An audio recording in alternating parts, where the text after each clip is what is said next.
Il était une fois. Je vous propose aujourd'hui une petite activité de dessin pour vos enfants qui permettra de solutionner la plupart des peurs. Des peurs comme peur des monstres, peur des sorcières, peur du feu, peur des clowns, de la guerre ou même des volcans.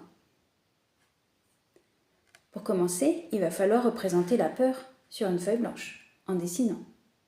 Peu importe que l'enfant sache bien dessiner ou pas, c'est pas un cours de dessin. Là, on s'en fiche.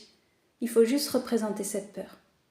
Ensuite, on va demander à l'enfant d'utiliser son imagination pour faire disparaître la peur. Parfois, les enfants sont un petit peu bloqués. Ils ne trouvent pas facilement d'idées parce qu'ils vont penser forcément à quelque chose qui est possible dans la réalité. Non, c'est que l'imagination, on fait tout ce qu'on veut, tout ce qui est possible. Même si c'est magique, imaginaire, fantastique, tout est possible. Parfois, l'enfant n'a pas beaucoup d'idées. Surtout, plus il va grandir, en général, moins il va trouver d'idées. Là, on peut l'aider.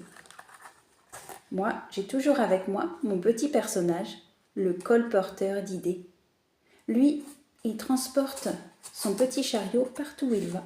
Un chariot qui est rempli d'idées. Il travaille bien sûr pour la reine de l'imagination. En tout cas, il est toujours là pour nous aider à trouver une solution quand on manque un petit peu d'imagination. Le chariot du colporteur d'idées, c'est quelque chose qu'on peut faire très simplement. Peut-être que je proposerai ça dans une prochaine vidéo, pourquoi pas. Fabriquer le chariot du colporteur d'idées, pour trouver plein d'idées, pour solutionner toutes les peurs. Ça permet aussi d'aider l'enfant à trouver à l'intérieur de lui des solutions. Parce que toute sa vie, il aura peut-être quelques petites peurs qui arriveront, comme vous, dans votre vie d'adulte.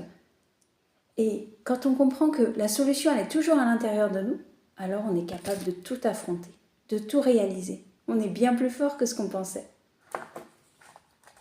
Là, je vais vous faire une petite solution au hasard. Qu'est-ce qui pourrait fonctionner ? Je fais appel à Harry Potter, Doctor Strange et tous les magiciens les plus forts. Ça, c'est la petite solution que propose le colporteur d'idées. Il y en a plein d'autres, puisque tout est possible, tout est réalisable, tout est imaginable.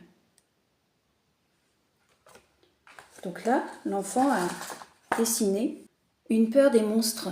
Lui, il a peur que les monstres arrivent dans sa chambre et lui fassent du mal. Il va pouvoir trouver une solution pour faire disparaître, pas forcément le monstre, mais surtout la peur. On peut imaginer plein de choses. Par exemple, ça peut être une armée de super-héros qui arrive et qui va défendre l'enfant. Cette armée de super-héros, elle sera toujours là, dans sa chambre, quoi qu'il arrive, prêt à le protéger. Tout est dans l'imagination, mais quand on imagine et qu'on y croit, ça fonctionne forcément. Ça pourrait être avoir une baguette magique pour faire disparaître les monstres. Ça pourrait être les rendre tout petits. Ou encore, nous, qu'on puisse devenir très grands. Et alors, ça fait plus peur quand c'est tout petit et que nous, on est grands. Une fois que l'enfant a trouvé sa propre solution pour résoudre sa peur, alors la peur a disparu. Il est en réalité créateur de sa solution.